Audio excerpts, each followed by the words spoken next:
Please like share subscribe and press the bell icon. आज की कहानी अकबर बीरबल की कहानी, पेड़ एक और मालिक दो। चलिए शुरू करते हैं। एक बार की बात है, रोज की ही तरह बादशाह अकबर दरबार में बैठकर अपनी प्रजा की समस्याएं सुन रहे थे। सभी लोग अपनी अपनी समस्याएं लेकर बादशाह के सामने हाजिर हो रहे थे और तभी राघव व केशव नाम के दो पड़ोसी अपनी समस्या लेकर दरबार में आए। इन दोनों की समस्या की जड़ था इन दोनों घर के बीच मौजूद फलों से लबालब भरा आम का पेड़। मामला आम के पेड़ के मालिकाना हक को लेकर था।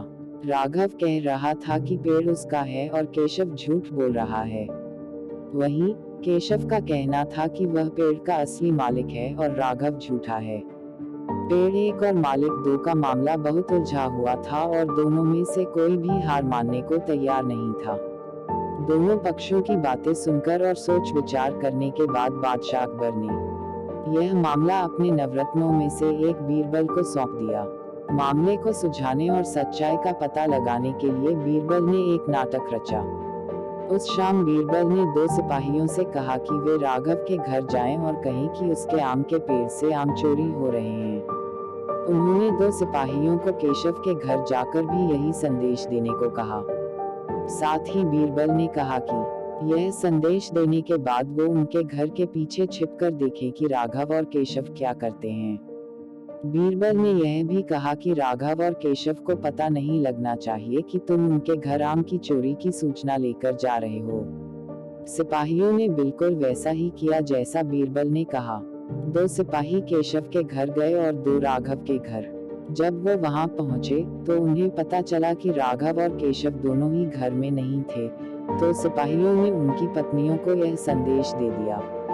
जब केशव घर पहुंचा तो उसकी पत्नी ने उसे आम की चोरी की सूचना दी। यह सुनकर केशव ने कहा, अरे भाग्यवान, खाना तो खिला दो। आम के चक्कर में अब क्या भूखा बैठा रहूं? और कौन सा वह पेड़ मेरा अपना है?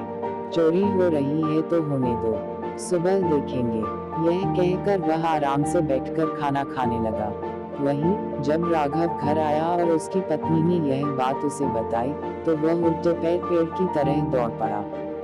उसकी पत्नी ने पीछे से आवाज लगाई, अरे खाना तो खा लीजिए। जिस पर राघव ने कहा, खाना तो सुबह भी खा सकता हूँ, लेकिन अगर आज आम चोरी हो गए तो मेरे पूरे साल की मेहनत पर पानी फिर जाएगा। सिपाहियों ने दोनों के घर के बाहर छिपकर यह सारा नजारा देखा और वापस दरबार जाकर बीरबल को बताया। अगले दिन दोनों फिर से दरबार में हाजिर हुए। उन दोनों के सामने बीरबल ने बादशाह अकबर से कहा, जहां पनाह, सारी समस्या की जड़ वह पेड़ है। क्यों ना हम वो पेड़ ही कटवा दें? न रहेगा बांस, न बजेगी बांसुरी।